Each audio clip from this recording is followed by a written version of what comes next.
इसको कहते हैं। और जीवन जीने का ढंग बदलने लगेगा, जीवन जीने का अंदाज बदलने लगेगा।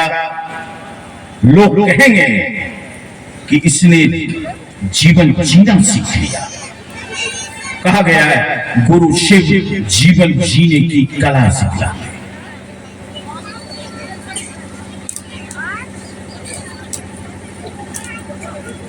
और शिव की शक्तियों के अलावे शिव के कृत्य हैं। शिव शिष्यों को दो चीज बहुत गहराई से समझना चाहिए, शिव की दया और शिव का अनुग्रह।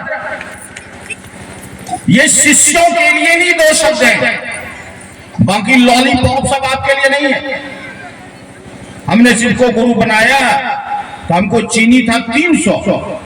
जैसे ही हम बोले हे गुरु साहब मेरे शिव मेरे गुरु है, मेरा चीनी हो गया 1। ये सब बेवकूफी है।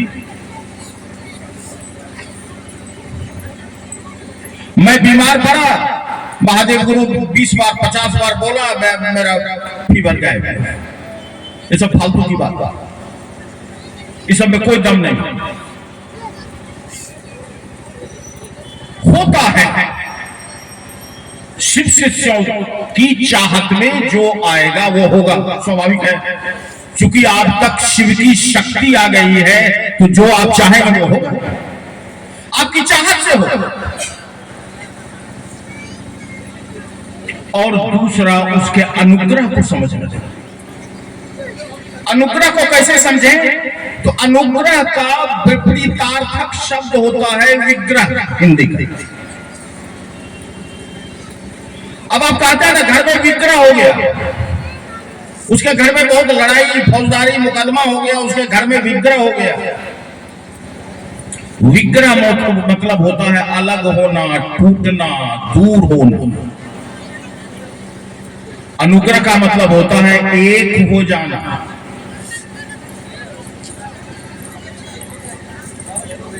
शिव के अनुग्रह, शिव का कृत्य है अनुग्रह। उससे जुड़ने का मतलब है कि शिव आप एक हो गए। और 24 घंटे में साहब तो कहते थे कहीं भी जाओ, इसको करो तो रात में, दिन में, सुबह में कुछ पल तो बिताइए अपने गुरु शिव के साथ।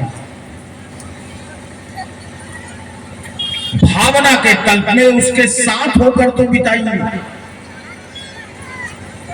साहब ने कहा कि अनुग्रह आएगा कैसे? तो कहा 3 काम कर लो। जब एकाध लाख बार बोल के तब तो समझोगे कि अपना क्या होता है। तो बोलो हे शिव आप मेरे गुरु हैं, मैं आपका शिष्य हूं, मुझसे से पढ़ गया। अपना बोलते बोलते अपना हो जाएगा। साहब बोलते थे कि बगल का पड़ोस है, रोज तुम कब करो मेरा दुश्मन है, तो वो एक दिन तुम्हारा दुश्मन हो जाए। अब किसी कोई आपकी दूरी पर कोई आदमी रहता हो, आप बोलिए वो मेरा बड़ा अच्छा आदमी है, बड़ा अच्छा दोस्त है, बार बार कहिए, बार बार कहिए, वो आपका अच्छा दोस्त हो जाए। तो शिव मेरे गुरु हैं, मैं आपका शिष्य हूं, मुझसे से पर दया कीजिए। सूत्र बड़ा प्रभावी सूत्र है, बड़ा पावरफुल है। इसमें 2 चीजें होती हैं, इसमें 3 चीज है, बड़ा ध्यान दीजिएगा। सूत्र की 3 चीजें बड़ी महत्वपूर्ण। शिव का गुरु पद पे होना, हे शिव आप मेरे गुरु हैं, यानी परमात्मा गुरु के पद पर बैठा हुआ है और आप मेरे हैं। जैसे मेरा बेटा, मेरा चक्कर, आप मेरे हैं। ध्यान दीजिए, इसमें 3 चीजें हैं। गुरु शिव की कुर्सी पर बैठा हुआ है परमात्मा शिव, वह गुरु है। अपना यानी उस भाव तल पर, और क्या है शिष्य। और जैसे ही आप शिष्य होते हैं दया खुलती है, जैसे टैप वाटर आप खोलते हैं पानी गिरने लगता है। जैसे ही उस गुरु से आपका जुड़ाव होता है उस शिव से गुरु के रूप में दया वहां से बहने लगती है, चल पड़ती है। और आपकी पात्रता जैसी भी हो, अगर आप चम्मच हैं तो उतना ही पानी अटेगा, बाल्टी है तो ज्यादा अटेगा, जग है तो उससे ज्यादा अटेगा। जैसी पात्रता है दया के वहां डाले। साहब ने दिमाग लगाया कि शिव गुरु हो तो कैसे हो। तो आजकल का आदमी गप का मास्टर है, गप खूब करता है। बोला ऐसा करो, गप ही करो, नहीं कुछ आता है फिर भी कहो कि शिव को गुरु बनाइए। हमने बनाया है, आप भी बनाइए। और इसका नतीजा क्या हुआ, हमने, आपने, सबों ने, आप सभी आए हैं, आप सबों की अपनी अपनी अनुभूति है शिव शिष्यता की, इसलिए आए हैं। आपको कोई बहला फुसला के नहीं लाया है कि 10,000 रुपया मिलेगा वोट दे दीजिए, ऐसा नहीं है। शिव गुरु है, आपने कुछ पाया है, आपकी अपनी अनुभूति है, आपने अनुभव किया है, आपको जीवन में कुछ मिला है, इसलिए आप आए हैं शिव की चर्चा करने, शिव की चर्चा सुनने। और आप कल बताएंगे भी कि शिव को गुरु बना के देखिए। इसलिए यह विधा एक अलबेली विधा है। और इस विधा में एक अघोषित बात है जिसकी घोषणा साहब हरिंद्रानंद जी ने नहीं की है, उसके बारे में मैं बताना चाहूंगा।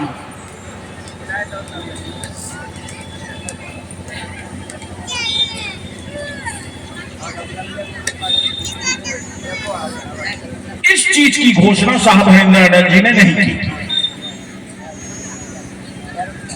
लेकिन यह दिखता कैसे है, यह दिखता है उनका संकल्प। अगर भगवती ने कमर में एक चुटकी सिंदूर भरकर कैलाश की ऊंचाई पर जाकर शिव के बगल में लाखों वर्ष बैठी रही, इस संकल्प के साथ वरो शंभु ने तो रहो कुंवारी, और अपनी मांग को शिव के हाथों सिंदूर सजाया।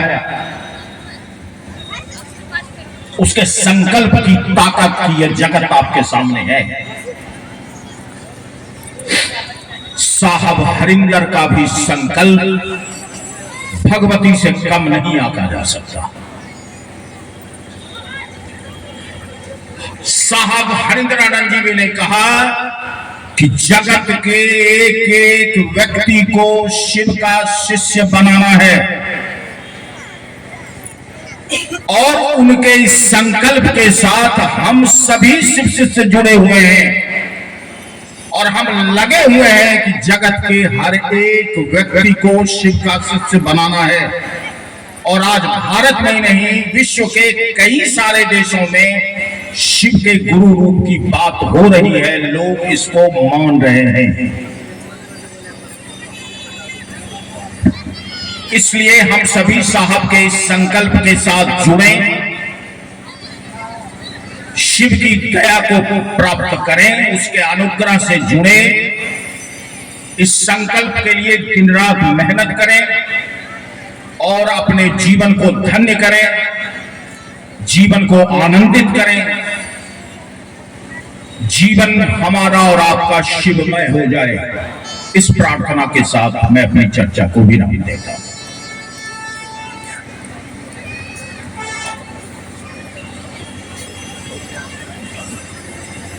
जिज्ञासा है, मन और आत्मा में क्या अंतर है? बहुत बड़ा अंतर है, बहुत बड़ा अंतर। आप सबों ने बंदर को देखा होगा। मन और बंदर दोनों का स्वभाव एक है।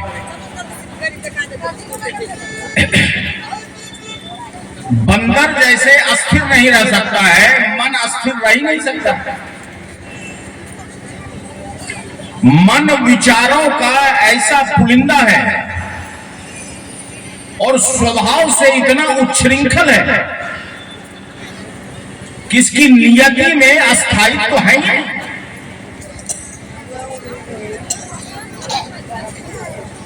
और आत्मा बेचारा आपके अंदर है, वो मन को देखते रहता है।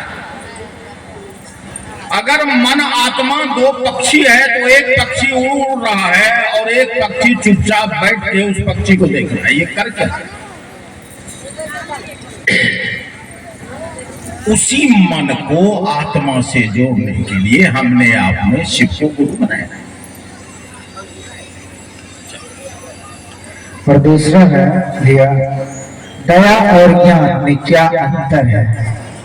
दया को ज्ञान से कुछ लेना देना नहीं। दया को जिस ज्ञान से लेना है वो शिव की ज्ञान शक्ति से लेना है। मैंने कहा अपनी चर्चा, शिव की प्रमुख शक्तियों में 5 प्रमुख शक्तियां हैं। चित्त, आनंद, इच्छा, ज्ञान, क्रिया, ये 5 उनकी मुख्य शक्तियां हैं। और उस ज्ञान शक्ति से दया की शक्ति निकलती है। वह दया की शक्ति तब निकलती है जब शिव गुरु पद पर आसीन होते हैं। शिव के आध्यात्मिक स्वराज की शक्ति है वह ज्ञान की शक्ति, वह दया की शक्ति। शिव की आध्यात्मिकता में जाने के लिए आपको दया की आवश्यकता पड़ती है, ज्ञान की नहीं, जगत के ज्ञान की नहीं। दया शिव की ज्ञान शक्ति से उपजी हुई है।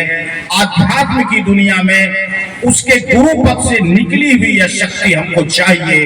वह तभी होगा जब हम और आप शिष्य बनेंगे। और है, एक गुरु माने हुए हैं तो दूसरे गुरु क्यों माने? एक गुरु माने हुए हैं, माने हुए हैं, दूसरे गुरु क्यों माने? अरे भैया, शिव सबके गुरु है ना। एक प्रेशर कुकर है, उसमें सब्जी भी बनती है, दाल भी बनता है, मुर्गा भी बनता है, मीट भी बनता है, सब कुछ बनता है। तो आप कहिएगा कि मीट तो हम प्रेशर का खा ही लिए, तब दाल हम किस लिए खाएंगे? ऐसा नहीं होता है। वो